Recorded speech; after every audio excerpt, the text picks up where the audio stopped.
Đến đấy. Hết khối rồi, đây là khối khác này. Đây là khối tên lửa này.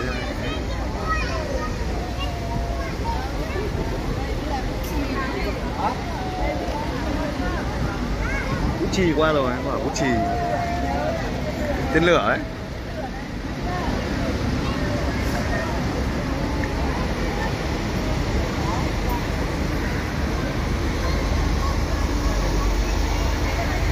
Nhiều lắm.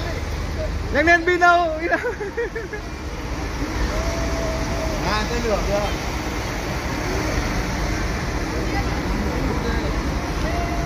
Không đâu, xuống đây đẹp chưa này. Mà 10 năm. Đây là khoảng gần nửa tiếng mà. Xe xăm lốp 4 lỗ. Máy bay thì đi đây, máy bay tàng hình à? Đi đây máy bay tàng hình à? Sáng nay con thấy rồi. Đây là máy bay tàng hình à?